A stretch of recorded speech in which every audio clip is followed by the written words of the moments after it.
Tis life. One more road to cross, one more risk to take. Welcome in to the Goose and the Griz podcast. It is after week 16, which, as most of you all know, means it is Super Bowl week. Goose, how you doing today, brother? Hey, what's up, man? What's up? I'm doing good. I'm doing good. Still trying to come back from the whole Christmas Got the Christmas festivities. hangover going? Christmas, well, not the hangover, but we're feeling pretty good today. Let's go Hey, for there's that. such a thing as a holiday hangover. There is. But you know what cures a holiday hangover? Still being alive at this point in the season. And Yeah. I will tell you what, I am happy as a clam. I don't know why clams are happy, but that's a saying that we white people have. So we'll get into that in a little bit. But let's review some of the games we were watching last week. Dolphins and Cowboys. The Cowboys, of course, it is December. So what do they do best in December? Choke. And they did. Damn. Dolphins win 22-20. To me, the turning point of this game was that dead to rights touchdown Tony Pollard had that he somehow didn't get. Did you see that? Yes. It was heartbreaking. I thought he was gonna Heartbreaking. get Are you a in. Cowboys fan? Are you a closet Cowboys fan? I'm Don't a you already have 3 closet. teams? I'm a closet. But he's had trouble getting into the end zone this year. I know he's been up there top 5 in red zone opportunities, and he just hasn't been able to get it done. Obviously, Zeke was the main man in charge of these duties, and we don't know if he's all the way back. But yeah, it was fun. It was a back and forth game. It was kind of close, and then both teams started scoring. And it all came down to that Jason Sanders field goal in the fourth quarter, and boy, was that clutch! And he got the win for Miami. Yeah, man. And if I told you that Tony Pollard had 15 attempts inside the 5 this year, how many do you think he turned of those into touchdowns? You know, you would hope for at least half. Half would be acceptable, in 7 or my 8, opinion. right? Right. How about 2? Oh, Dos. Dos Equis. Yeah, damn. that's it.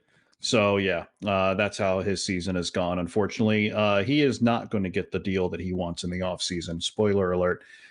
Be interesting to see where he goes. But next up, speaking of surprising, Ravens and 49ers, 2-touchdown game, and it really wasn't that close. The Ravens were putting the whooping on them starting in the third quarter there. These were 2 heavyweights. This is not the Super Bowl we'd want to see if it played out this way. So what were your thoughts when you were watching this one? This was fun, man. I mean, I guess for you, if you were a defensive nut, but boy, was it wacky and physical more than anything. But one thing we've learned is that Brock Purdy is not that guy. He's good. He's good. He wasn't that guy last night. He will not win the MVP. Maybe because of this game. Oh But yeah.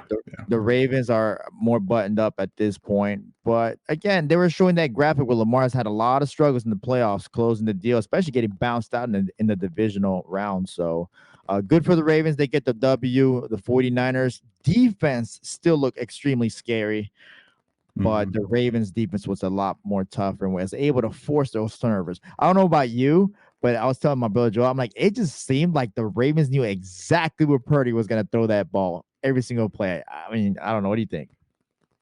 Yeah, I mean, I think they definitely did their homework. I think if anything to take out of this, I mean, it's too early to say, if Purdy really is going to be that dude going forward, like years down the road. But I mean, he's already light years ahead of where most Yeah. 7th round picks would be, Oh, yeah. so he can still be great. You never know, especially with the coaching that he has. But to me, what stood out in this game was that Ravens defense. The 49ers defense played good, but Yes. that Ravens defense made game-changing plays. I mean, all those turnovers, 5 picks in total.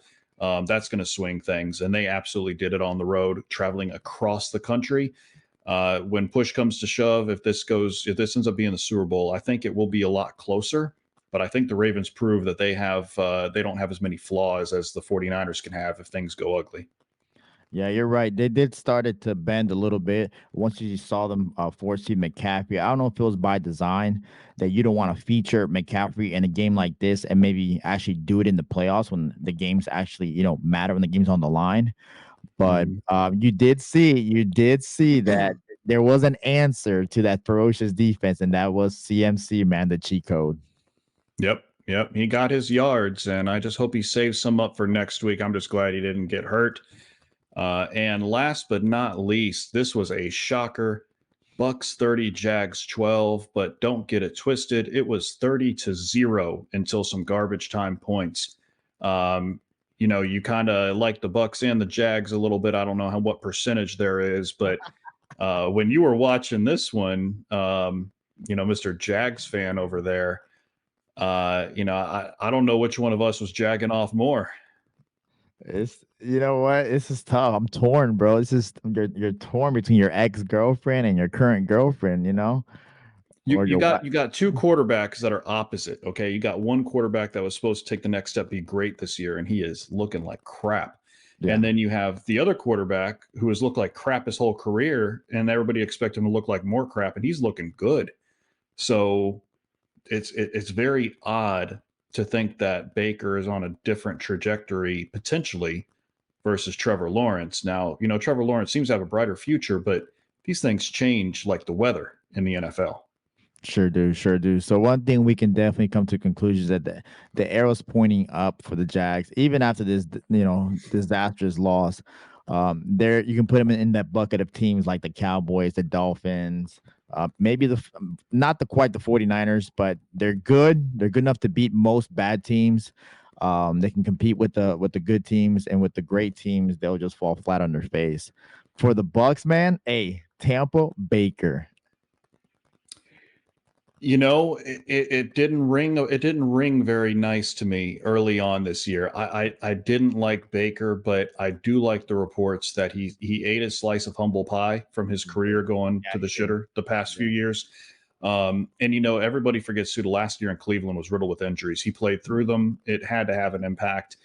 He never seemed to have the clutch gene, but something has switched. And I'm not saying he's going to be great going forward, but he is looking like the best version of himself. And that is what you want out of a quarterback. And if you're going to have a chance, that's what you need. I think that the best way to describe these two teams' differences is the Jaguars can beat any team, but they're not going to beat any of those playoff teams 3 games in a row or 2 games in a row in the playoffs.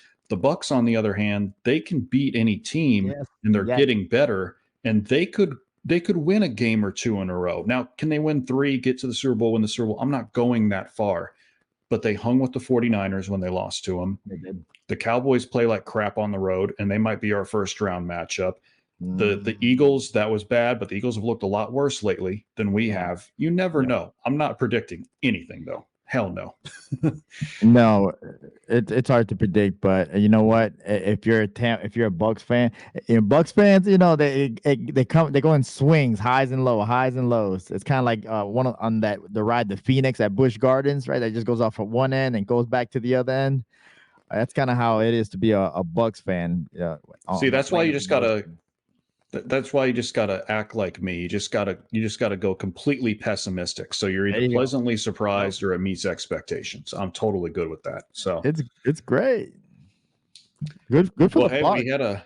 I love it, man. They're playing games that matter this year, and if we can win the division without going 8-9, at least we'll have a winning record. I mean, 10-7 ain't that bad with how this year has gone. So, and they've been in a few more games that they lost to. So, who knows? We get to play the Saints. Maybe we'll get the sweep. Let's do it. All right. We had a couple of games in the league that matter.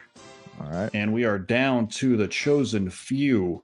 But we had an absolute game of the week that nobody saw coming. Alex and Carlos, man. Wow. 115 to 111 and a quarter. He won by just under 4 points. Story of the game. Going into Monday Night Football, Carlos was winning 109.25 to 97, right? He had Purdy, and Alex had Gus Edwards and OBJ. Seems like a safe bet. I think by ESPN's notes, he had like an 80% chance to win, right? Right. What could go wrong? Well, Purdy looked pretty fucking bad. He did. He had 4 picks. And then right when he starts to get something going in garbage time, looking like he might get Carlos to just edge out Alex, he gets hurt and he doesn't come back in. OBJ and Gus Edwards combined for 18. Purdy only gets 2. Alex completes the comeback, advances to the Super Bowl 14. Carlos is still seeking his first playoff win after 3 appearances. Thoughts on this game? This is heartbreaking, man. This is heartbreaking, I think, for Carlos. He has DJ Chark, and I know he had Kareem Hunt in the flex originally in the starting lineup. So any of those guys could help him get the win. Bottom line is Brock Purdy going against a red-hot Baltimore defense. Ended up having the worst game, I think, of his career. And for Carlos, he chose the wrong time to have that game, and that was in the final 4 of the playoffs. So he definitely needed that. That would have been his first Super Bowl appearance. So that would have been a big accomplishment going from way back, right when he started with the Carlos nickname. And for Alex, this was a nail biter for both of these guys. It came down to that game last night between the Ravens and then, like you said, Gus. I mean, OBJ, I didn't see him out there, but he didn't do much. No, he got 3 points. Edwards did his thing, and it was enough. And you know what? Kudos to Alex. I don't like giving kudos too much, but I kind of have to give it to him in this one. Justin Jefferson, 27 points. He held off. He traded for him. He missed out. Look at all these games from like I don't remember when he got him, week 7 to the bye week. Yep. And he got 4 points on his first return, then 15, not bad. 27 when the games matter. Yep. And that's important too. And it really goes to show there's a lot of different ways you can make it to a Super Bowl in fantasy, because Alex knew he was going to take some lumps in the middle of the season, but banked on getting Justin Jefferson in time to make a run, because as long as you get in, you got a chance. And it worked. Carlos, it almost paid off. It was injuries, man. It was injuries, untimely injuries. Tyreek Hill was not himself. And then you had the injury to Justin Herbert. And that's the reason why he had to start Purdy. He thought that Purdy was his, golden second, be able to put him in, plug and play, get at least some average points. Nobody would have expected a 4 interception game, so you can't blame him there. But it does suck. When you're the number 1 seed, you're expected to win. And that's why it's almost, I remember when I asked that back in the day, a few months ago, is it better to dominate the whole year, or would you rather sneak in? And I said I'd rather sneak in, because everything after that's a pleasant surprise. Carlos is feeling that right now, I can guarantee you. He'll be playing the what-if game all offseason. Yeah, tough loss, but he can't hang his head too low. He had an amazing season, 10-4, achieved the number 1 seed, pretty much crushed it most of the year, and had a stellar draft. So kudos to him for putting together a really good team. Just came short here at the end. Again, only 2 teams make it at the end, no matter what league you're in. So, Carlos, don't feel too bad about it. You did a hell of a job this year. Just take these lessons and just bring back the heat next year. Yep. Yeah, you keep drafting like that, you'll be in the conversation, man. So it was good to see you have a good year this year for sure. And down to the opposite of a nail biter. My game with Manny, I thought it would be a lot closer than this. Can't say I'm not happy about it, but the Dynasty belt will remain with me. I do take the Dynasty belt game when it matters the most, which I'm most happy about. Hey, it's like you say, trying to sneak in, keep your emotions in check. I got that Dynasty belt back in week 2 when I beat Sahid. And I have withstood 5 challenges from you, Sahid again, I believe, and then Manny now. And every single time I was expecting, the other shoe to drop. So it's cool, but what we're here for are championships. I got 213.5 for my guys. Manny got 145.25. It was not like he had a bad game, but my team just went off, dude. I had 20 points plus from 6 out of my 9 players. That's going to make it tough to beat. This is great, bro. And listen, I'm not gonna jinx you on the show. In the chat. Sure, you're not, you bastard. In the chat, I'm baiting you, but you've done this plenty of times. You know how to play the game. You know exactly what to say, and when the moment matters the most. So I'm just gonna go objectively here. Hey, hell of a job. 213 in the semifinals. This is amazing. You couldn't ask for anything more from your players. I mean, Chase Brown, 3 points was your only mistake. But if your guys are freaking double digits, 40s, 30s, high 20s, you can put a couple of those and still get the W. So good for you. Heavyweight matchup, like you said, versus Manny. Manny is a 2-time champ. So are you. Both of you guys were going for your third. You get to move on. He loses. Obviously, Manny cannot hang his head too low because he's a top dog. He has I think he has the highest winning percentage in the regular season in this league. So he knows he's no scrub. He just couldn't get it. He just couldn't compete with over 200 points, which is what he was doing to teams earlier in the season. So he's just on the other end of the results, unfortunately, this time around. Yeah, man. I mean, he's got a good team, and we know there's a better chance than not that he's going to be in the Final Four next year too. So, putting out a public service announcement to the league, Manny has not won the Super Bowl for the past 2 years, and he is in the Final Four every year. So he will be in your way most likely next year. So, or you might be in his way. Who knows how it'll go. But that means that because of those 2 games, ladies and gentlemen, we have been here long enough to where we are now at Super Bowl 14. This is Alex, the 6th seed, versus myself. Now, before I get into your matchup here, I'm going to bring you guys in. So on one corner from Tampa, Florida, we have the two-time Super Bowl champ 2017-2019 with a 9-4 playoff record, 2-2 Super Bowl record, a perfect 3-0 record in the dumpster diving douchebag tournament. Missed 3 years of getting into the playoffs in a row, but guess what? Not this year, ladies and gentlemen. He's in the big dance. It's your boy Jordan. And in the other corner, we have the Dolphin-loving tuna safe from Jacksonville, Florida, Alex, sporting a 5-8 playoff record. That's a lot of playoff games.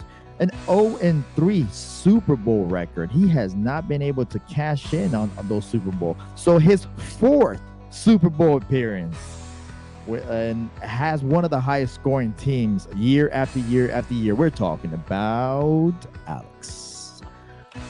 Man, this is going to be good. But this is the 3rd meeting this year between me and Alex. We split the season series. He won the first game. I won the second.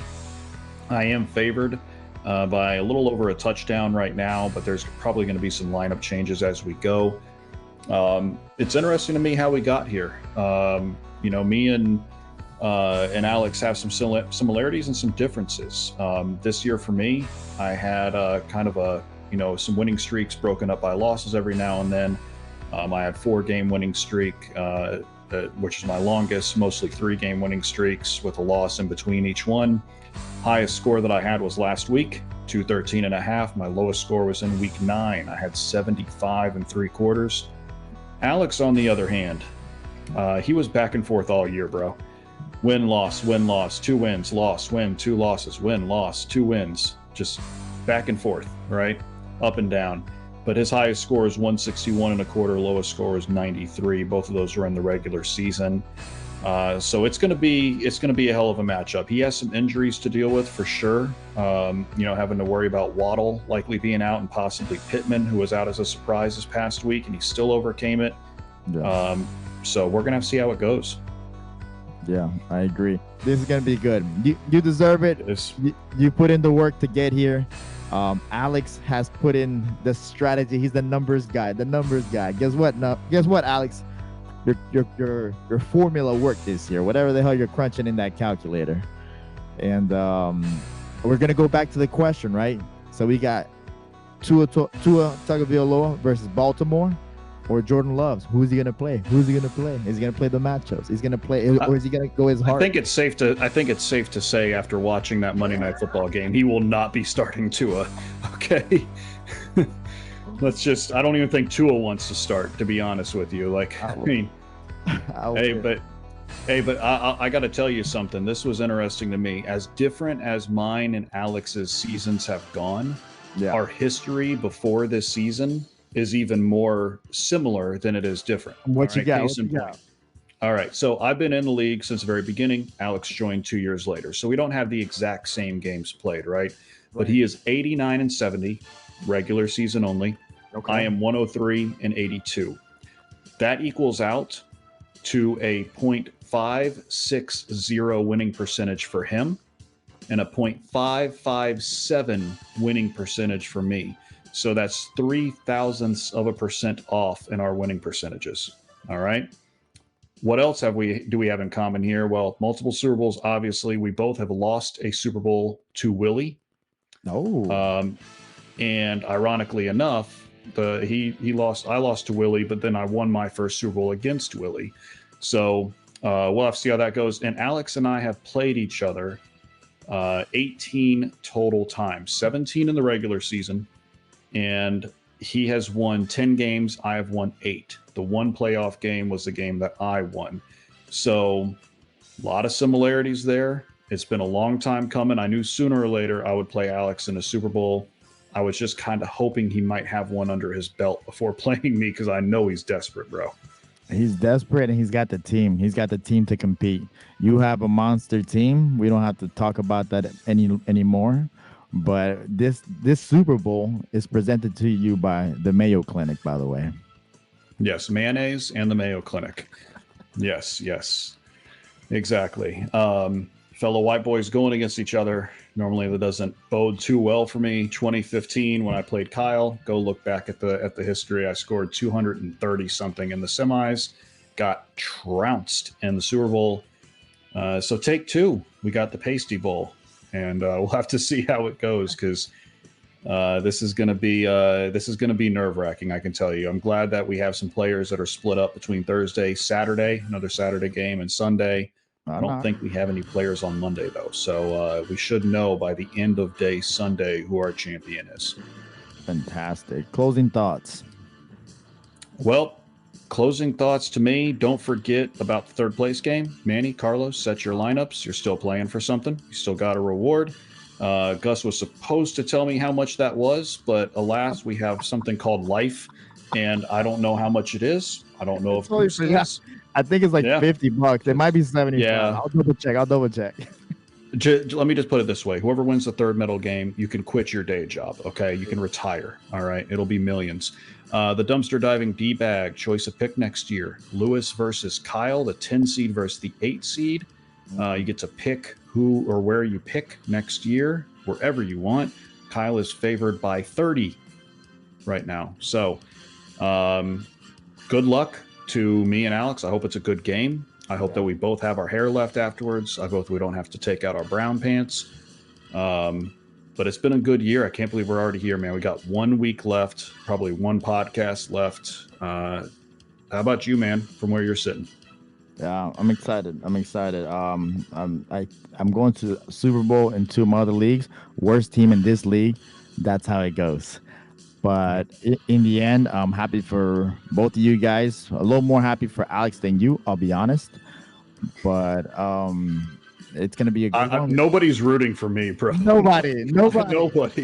Everybody's like, no. We can keep everybody until everybody has 2. Nobody gets to 3. So I'm Mr. Unpopular. I get that. So you're not the underdog, Jordan. Don't believe that. No. I'm not buying that hype.